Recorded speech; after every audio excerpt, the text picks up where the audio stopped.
ਸੋਰਠ ਮਹੱਲਾ ਪੰਜਵਾਂ। ਸੁਖੀਏ ਕੋ ਪੇਖੈ ਸਭ ਸੁਖੀਆ, ਰੋਗੀ ਕੇ ਭਾਣੇ ਸਭ ਰੋਗੀ। ਕਰਨ ਕਰਾਵਨਹਾਰ ਸੁਆਮੀ, ਆਪਨ ਹਾਥ ਸੰਜੋਗੀ।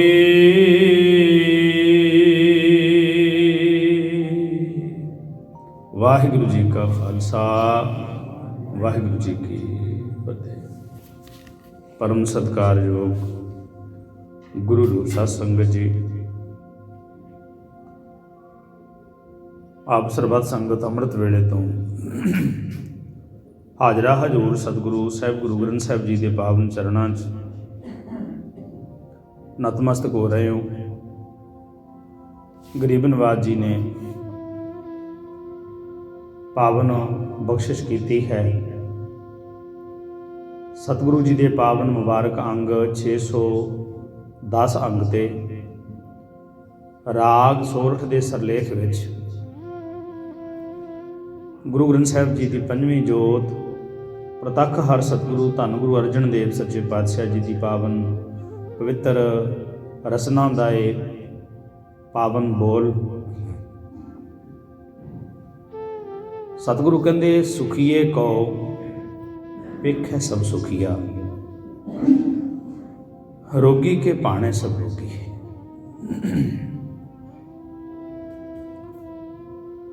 ਸਤਿਗੁਰੂ ਕਹਿੰਦੇ ਵੀ ਜਿਹੜਾ ਮਨੁੱਖ ਸੁਖੀ ਹੈ ਉਹਦੇ ਵਾਸਤੇ ਸੁੱਖ ਹੀ ਨੇ ਸਾਰੇ, ਉਹਦੇ ਵਾਸਤੇ ਦੁੱਖ ਕੁਛ ਵੀ ਨਹੀਂ ਹੈ। ਤੇ ਜਿਹੜਾ ਮਨੁੱਖ ਦੁਖੀ ਹੈ ਉਹਨੂੰ ਹਰ ਇੱਕ ਚੀਜ਼ ਦੇ ਵਿੱਚੋਂ ਦੁੱਖ ਹੀ ਨਜ਼ਰ ਆਉਂਦਾ ਹੈ। ਕਿਉਂਕਿ ਇਹ ਬਾਤ ਨੂੰ ਜਦੋਂ ਅਸੀਂ ਥੋੜ੍ਹਾ ਜਿਹਾ ਕਿਤੇ ਘੋਖਦੇ ਹਾਂ, ਇਸ ਬਾਤ ਨੂੰ ਜਦੋਂ ਅਸੀਂ ਥੋੜ੍ਹਾ ਜਿਹਾ ਡੀਪ ਡਾਊਨ ਜਾ ਕੇ ਜਦੋਂ ਇਸ ਬਾਤ ਬਾਰੇ ਅਸੀਂ ਗੱਲਬਾਤ ਕਰਦੇ ਹਾਂ ਤਾਂ ਇੱਕ ਬਾਤ ਸਮਝ ਦੇ ਵਿੱਚ ਆਉਂਦੀ ਹੈ। ਸਤਿਗੁਰੂ ਕਹਿੰਦੇ ਵੀ ਜਿਹੜਾ ਮਨੁੱਖ ਅੰਦਰ ਤੋਂ ਸੁਖੀ ਹੈ ਨਾ, ਉਹਨੂੰ ਦੁੱਖ ਨਹੀਂ ਹੋ ਸਕਦਾ। ਤੇ ਅੰਦਰ ਤੋਂ ਸੁਖੀ ਮਨੁੱਖ ਕਦੋਂ ਹੁੰਦਾ ਹੈ? ਜਦੋਂ ਮਨੁੱਖ ਆਪਣੇ ਮੂਲ ਨਾਲ ਜੁੜਿਆ ਹੋਵੇ। ਤੁਸੀਂ ਦੇਖਣਾ ਜਿਹੜਾ ਮਨੁੱਖ ਸੁਖੀ ਹੋਵੇਗਾ ਉਹਦੀ ਗੱਲਬਾਤ, ਉਹਦੇ ਚਿਹਰੇ ਦੀ ਰੌਣਕ, ਉਹਦਾ ਚੱਲਣਾ, ਉਹਦੇ ਕਾਰਜ, ਉਹ ਦੂਸਰਿਆਂ ਨਾਲੋਂ ਵੱਖਰਾ ਹੋਵੇਗਾ। ਸਤਿਗੁਰੂ ਇੱਕ ਉਦਾਹਰਨ ਦੇ ਕੇ ਸਮਝਾਉਂਦੇ ਨੇ, ਕਹਿੰਦੇ ਪੇੜ ਮੁੱਢਾਂ ਹੂੰ ਕੱਟਿਆ ਤਿਸ ਡਾਲ ਸੁਕੰਦੇ। ਸਾਹਿਬ ਕਹਿੰਦੇ ਵੀ ਜਿਤਨੀ ਦੇਰ ਤੱਕ ਪੱਤਾ ਦਰਖਤ ਦੇ ਨਾਲ ਲੱਗਿਆ ਰਹਿੰਦਾ ਨਾ, ਉਤਨੀ ਦੇਰ ਤੱਕ ਹਰਾ ਰਹਿੰਦਾ ਹੈ। ਇਹ ਪੱਕੀ ਨਿਸ਼ਾਨੀ ਹੈ। ਇੱਦਾਂ ਕਹਿ ਲਈਏ ਵੀ ਇਹ ਇੱਕ ਲੁਕਤੀ ਹੈ ਜਿਹਨੂੰ ਅਸੀਂ ਸਮਝਣਾ ਹੈ। ਜਿਹੜਾ ਮਨੁੱਖ ਅਕਾਲ ਪੁਰਖ ਵਾਹਿਗੁਰੂ ਦੀ ਬੰਦਗੀ ਕਰਦਾ ਹੈ, ਆਪਣੇ ਮੂਲ ਨਾਲ ਜੁੜਿਆ ਹੈ, ਸਮਾਂ ਜਿਹੋ ਜਿਹਾ ਮਰਜ਼ੀ ਚੱਲਦਾ ਹੋਵੇ, ਉਹਦੇ ਅੰਦਰ ਦਾ ਜਿਹੜਾ ਸਕੂਨ ਹੈ, ਅੰਦਰ ਦਾ ਜਿਹੜਾ ਸੁੱਖ ਹੈ, ਕਦੀ ਛਿਲ ਬਿਲ ਨਹੀਂ ਹੁੰਦਾ। ਗਿਆਨੀ ਸੰਸਕ ਜੀ ਮਸਕੀਨ ਨਾਲ ਅਕਸਰ ਇੱਕ ਗੱਲ ਕਹਿੰਦੇ ਹੁੰਦੇ ਸੀ, ਕਹਿੰਦੇ ਵੀ ਸੰਤੋਖੀ ਮਨੁੱਖ ਨੂੰ ਕੋਈ ਦੁਖੀ ਨਹੀਂ ਕਰ ਸਕਦਾ ਤੇ ਭੁੱਖੇ ਮਨੁੱਖ ਨੂੰ ਕੋਈ ਰਜਾ ਨਹੀਂ ਸਕਦਾ।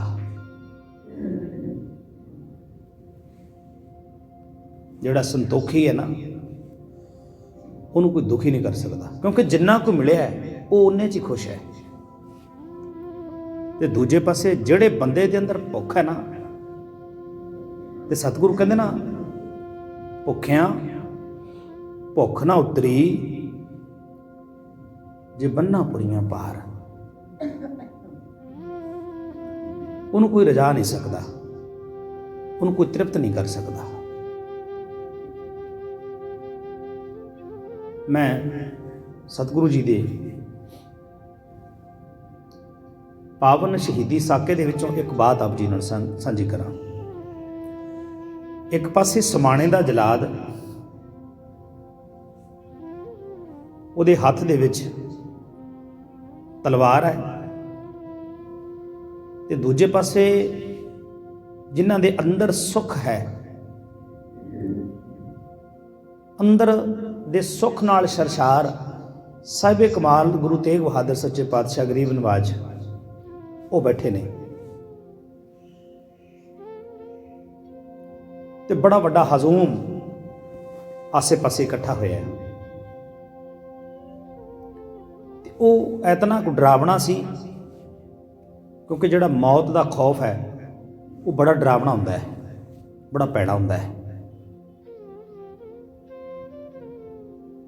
ਤੁਸੀਂ ਦੇਖਣਾ ਕਈ ਵਾਰੀ ਕੋਈ ਕਿਤੇ ਕਿਸੇ ਨਾਲ ਥੋੜ੍ਹੀ ਬਹੁਤੀ ਜੀ ਐਸੀ ਕੋਈ ਮਿਸਹੈਪਨਿੰਗ ਹੋ ਜਾਏ ਤੇ ਉਹਨੂੰ ਮਹਿਸੂਸ ਹੋ ਜਾਏ ਵੀ ਮੈਂ ਮਰ ਵੀ ਸਕਦਾ ਸਾਂ, ਬੰਦੇ ਦੇ ਚਿਹਰੇ ਦਾ ਰੰਗ ਉੱਡ ਜਾਂਦਾ ਹੈ, ਕੁਛ ਵੀ ਚੰਗਾ ਨਹੀਂ ਲੱਗਦਾ। ਦੂਸਰੇ ਬਥੇਰੇ ਤਰਵਾਸਾ ਦਿੰਦੇ ਨੇ, ਪਰ ਸਿਆਣੇ ਕਹਿੰਦੇ ਨੇ ਉਹਦੀ ਜਿਹੜੀ ਤਾਰ ਹੈ ਅੰਦਰ ਦੀ ਉਹ ਉੱਥੇ ਖੜਕਦੀ ਹੈ, ਮਨਾ ਥੋੜ੍ਹੀ ਜਿਹੀ ਦੇਰੀ ਹੋ ਜਾਂਦੀ ਤੂੰ ਮਰ ਜਾਣਾ ਸੀ। ਅਸੀਂ ਵੀ ਇੱਦਾਂ ਕਰਦੇ ਹਾਂ, ਕੋਈ ਚੜ੍ਹਾਈ ਕਰ ਜਾਏ ਅਸੀਂ ਦੂਜਿਆਂ ਨੂੰ ਦੋਸ਼ ਦਿੰਦੇ ਹਾਂ, ਉਸ ਮੌਤ ਤੋਂ ਪ੍ਰਭਾਵਿਤ ਹੋ ਕੇ ਅਸੀਂ ਕਹਿੰਦੇ ਫਲਾਣੇ ਨੇ ਦੇਰੀ ਕਰ ਦਿੱਤੀ ਤੇ ਫਲਾਣੇ ਦੀ ਗਲਤੀ ਨਾਲ ਹੋਇਆ ਹੈ। ਪਰ ਅਸੀਂ ਇੱਕ ਬਾਤ ਬਿਲਕੁਲ ਵਿਸਾਰ ਦਿੰਦੇ ਹਾਂ, ਸਤਿਗੁਰੂ ਕਹਿ ਰਹੇ ਹੈ, ਸਾਡਾ ਗੁਰੂ ਇਹ ਗੱਲ ਕਹਿ ਰਿਹਾ ਹੈ ਕਿ ਹੁਕਮੇ ਅੰਦਰ ਸਭ ਕੋ ਬਾਹਰ ਹੁਕਮ ਨਾ ਕੋਈ, ਸਭ ਕੁਝ ਉਹਦੇ ਹੁਕਮ 'ਚ ਹੀ ਹੁੰਦਾ ਹੈ। ਹੁਣ ਉਹ ਜਿਹੜਾ ਜ਼ਲਾਦ ਹੈ, ਭੈੜੀ ਡਰਾਵਣੀ ਸ਼ਕਨ ਵਾਲਾ, ਔਰ ਸ਼ਾਸਤਰ ਉਹਦੇ ਹੱਥ ਦੇ ਵਿੱਚ ਹੈ, ਸ਼ਾਸਤਰ ਹੱਥ ਦੇ ਵਿੱਚ ਫੜ ਕੇ ਤੇ ਉਹ ਪੈਂਤਰੇ ਕਰਦਾ ਹੈ, ਕਦੀ ਇੱਧਰ ਲੰਘ ਜਾਂਦਾ ਕਦੀ ਇੱਧਰ ਲੰਘ ਜਾਂਦਾ ਹੈ। ਪਰ ਸਾਹਿਬੇ ਕਮਾਲ ਗਰੀਬ ਨਵਾਜ ਸੱਚੇ ਪਾਤਸ਼ਾਹ, ਉਹਨਾਂ ਦੇ ਅੰਦਰ ਦਾ ਸੁੱਖ, ਉਹਨਾਂ ਦੇ ਅੰਦਰ ਦੀ ਇਕਾਗਰਤਾ, ਉਹਨੂੰ ਵੇਖ ਕਰਕੇ ਤੇ ਉਹਦੇ ਪਸੀਨੇ ਛੁੱਟ ਪਏ। ਉਹ ਹੈਰਾਨ ਸੀ ਇਸ ਬਾਤ ਤੇ, ਕਹਿਣ ਲੱਗਾ ਮੈਂ ਆਪਣੀ ਜ਼ਿੰਦਗੀ ਦੇ ਵਿੱਚ ਬਹੁਤ ਸਾਰੇ ਬੰਦਿਆਂ ਨੂੰ ਮੌਤ ਦੇ ਘਾਟ ਉਤਾਰਿਆ, ਪਰ ਜਿਹਦੇ ਸਾਹਮਣੇ ਮੈਂ ਹੁਣ ਖੜਾ ਇਹ ਪਹਿਲਾ ਐਸਾ ਪੁਰਸ਼ ਹੈ, ਪਹਿਲਾ ਐਸਾ ਸ਼ਖਸ ਹੈ ਜਿਹਨੂੰ ਮੌਤ ਵੇਖ ਕੇ ਬਿਲਕੁਲ ਵੀ ਘਬਰਾਹਟ ਨਹੀਂ ਹੈ, ਆਪਣੇ ਰੰਗ 'ਚ ਬੈਠਾ ਹੈ।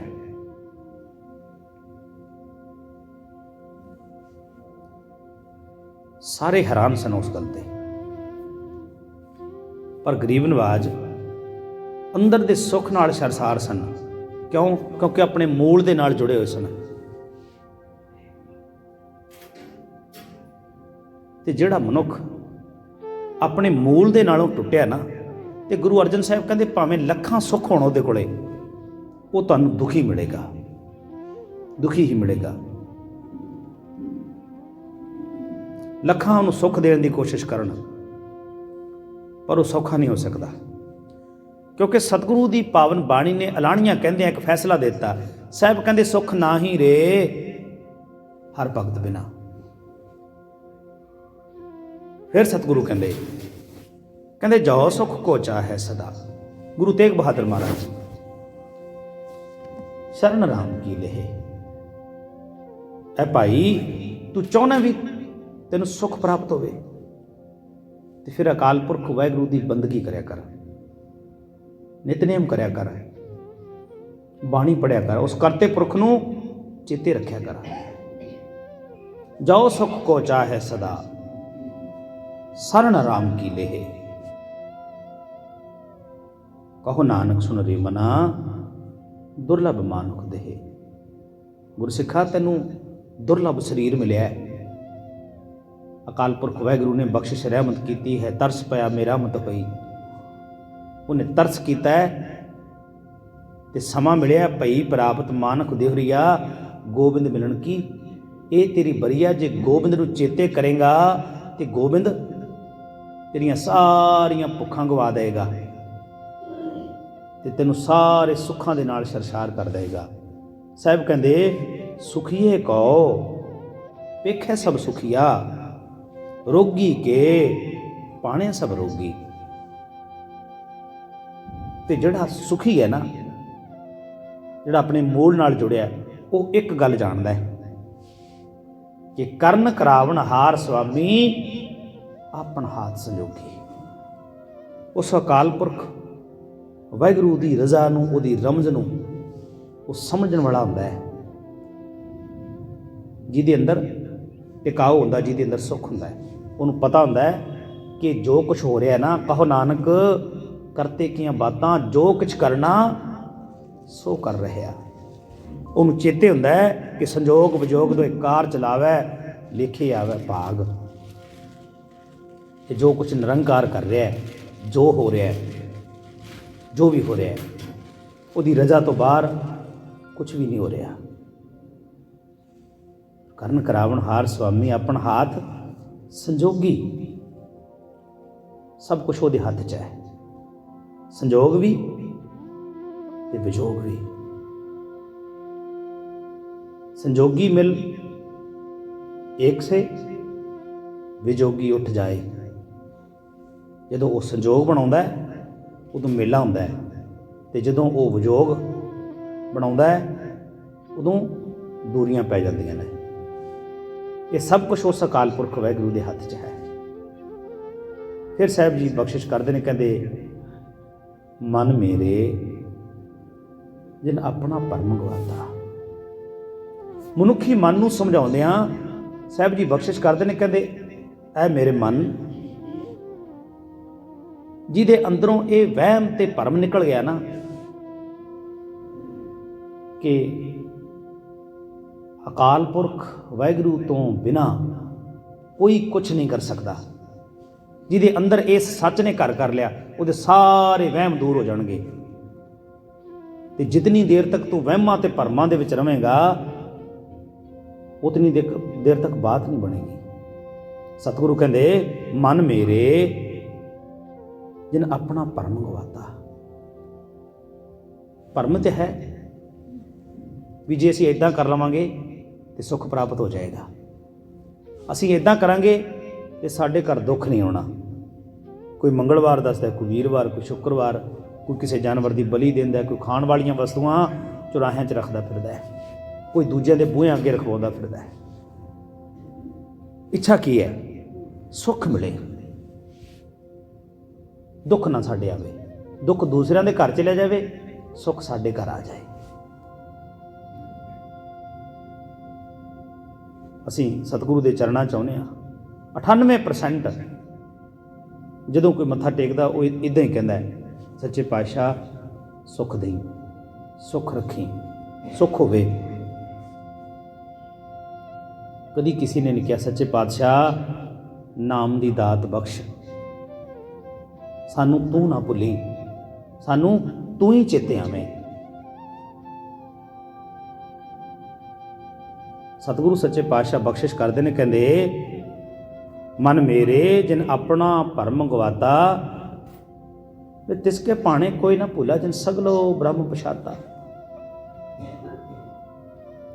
ਉਹ ਅਕਾਲ ਪੁਰਖ ਵਾਹਿਗੁਰੂ, ਉਹਦੀ ਨਿਗਾਹ ਦੇ ਵਿੱਚ ਸਾਰੇ ਨੇ। ਹਰ ਜਨ ਪਰ ਨਦਰ ਪ੍ਰਭ ਤੇਰੀ, ਕਿਸੇ ਥੋੜੀ ਕਿਸੇ ਕਨੇਰੀ, ਸਾਰਿਆਂ ਦੇ ਉੱਤੇ ਉਹਦੀ ਨਜ਼ਰ ਹੈ। ਉਹਦੀ ਨਜ਼ਰ ਤੋਂ ਬਾਹਰ ਕੋਈ ਵੀ ਨਹੀਂ ਹੈ। ਇਹ ਸਾਨੂੰ ਹੀ ਭਰਮ ਪੈ ਰਿਹਾ ਹੈ। ਕਈ ਵਾਰ ਅਸੀਂ ਬੇਨਤੀ ਕਰਦੇ ਹਾਂ ਅਕਸਰ ਹੀ, ਤੇ ਉਹ ਬੇਨਤੀ ਸਾਨੂੰ ਇੱਦਾਂ ਲੱਗਦਾ ਵੀ ਪ੍ਰਵਾਨ ਨਹੀਂ ਹੋਈ, ਤੇ ਫਿਰ ਅਸੀਂ ਕਈ ਵਾਰ ਉਸ ਗੱਲ ਦਾ ਜ਼ਿਕਰ ਵੀ ਕਰਦੇ ਹਾਂ।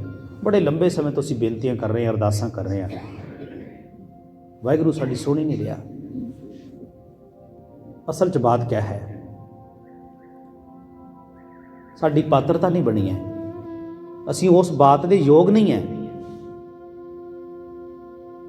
ਅਸੀਂ ਉਸ ਬਾਤ ਦੇ ਜਿਸ ਦਿਨ ਯੋਗ ਹੋਵਾਂਗੇ, ਉਹ ਆਪੇ ਰਹਿਮਤ ਬਖਸ਼ਿਸ਼ ਕਰ ਦੇਗਾ।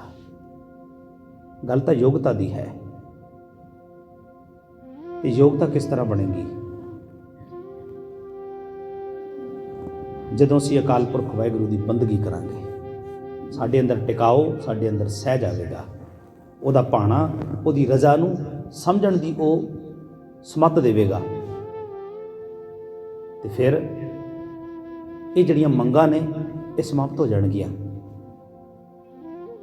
ਜਿਸ ਦਿਨ ਮੰਗਾਂ ਸਮਾਪਤ ਹੋਣਗੀਆਂ ਉਸ ਦਿਨ ਮਨੁੱਖ ਸੰਤ ਹੋ ਜਾਏਗਾ। ਉਸ ਦਿਨ ਉਹਦਾ ਜੀਵਨ ਧਨ ਹੋ ਜਾਏਗਾ, ਸਫਲ ਹੋ ਜਾਏਗਾ। ਉਹ ਜਿਉਂਦੇ ਜੀ ਮੁਕਤ ਹੋ ਜਾਏਗਾ ਜਿਸ ਦਿਨ ਮੰਗਾਂ ਦੀ ਸਮਾਪਤੀ ਹੋਵੇਗੀ। ਤੇ ਜਿੱਥੇ ਹੀ ਮੰਗਾਂ ਦੀ ਸਮਾਪਤੀ ਹੁੰਦੀ ਹੈ ਉੱਥੇ ਮਨ ਦੀ ਮੌਤ ਹੁੰਦੀ ਹੈ। ਮਨ ਦੀ ਮੌਤ ਮਨੁੱਖ ਦਾ ਸੰਤ ਹੋ ਜਾਣਾ ਹੈ।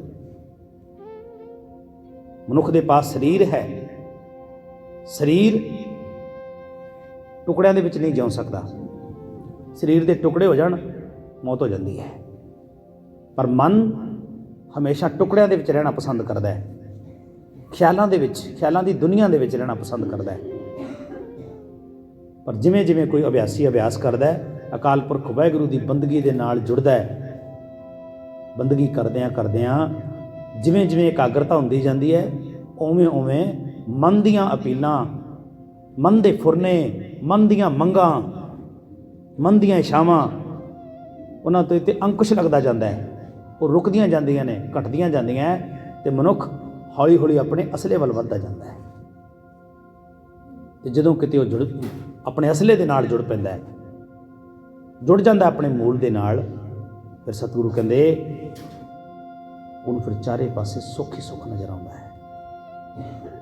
ਤੇ ਜਿਹੜਾ ਮਨੁੱਖ ਟੁੱਟਿਆ ਉਹਨੂੰ ਸਾਰੀ ਜ਼ਿੰਦਗੀ ਦੁੱਖ ਹੀ ਦੁੱਖ ਨਜ਼ਰ ਆਉਂਦਾ ਹੈ। ਕੋਈ ਤਨ ਦੁਖੀ, ਕੋਈ ਮਨ ਦੁਖੀ, ਕੋਈ ਚਿੰਤਾ ਚਿੱਤ ਉਦਾਸ, ਥੋੜੇ ਥੋੜੇ ਸਭ ਦੁਖੀ, ਇੱਕ ਸੁਖੀ ਹਰੀ ਕੇ ਦਾਸ। ਸੋ ਇੰਨੀ ਕੁ ਬੇਨਤੀ ਪ੍ਰਵਾਨ ਕਰਨੀ, ਭੁੱਲ ਚੁੱਕ ਦੀ ਖਿਮਾ। ਗੁਰੂ ਸਾਹਿਬ ਨੇ ਅੰਮ੍ਰਿਤ ਬਖਸ਼ਿਸ਼ ਕਰਨ। ਸਭਨਾਂ ਨੂੰ ਜਿਉ ਹੋਇਆ, ਸਭਨਾਂ ਦਾ ਧੰਨਵਾਦ। ਸਤਿਗੁਰੂ ਸਭਨਾਂ ਦੀ ਅਰਦਾਸ ਜੋੜਦੀ ਬੇਨਤੀ ਪ੍ਰਵਾਨ ਕਰਨ, ਸਭਨਾਂ ਨੂੰ ਸਿੱਖੀ ਸਿੱਧਕ ਭਰੋਸਾ ਦੇਣ। ਸੋ ਭੁੱਲ ਚੁੱਕ ਦੀ ਖਿਮਾ। ਬੈਠ ਕੇ ਫਤਿਹ ਬੁਲਾਈਏ ਜੀ। ਵਾਹਿਗੁਰੂ ਜੀ ਕਾ ਖਾਲਸਾ, ਵਾਹਿਗੁਰੂ ਜੀ ਕੀ ਫਤਿਹ।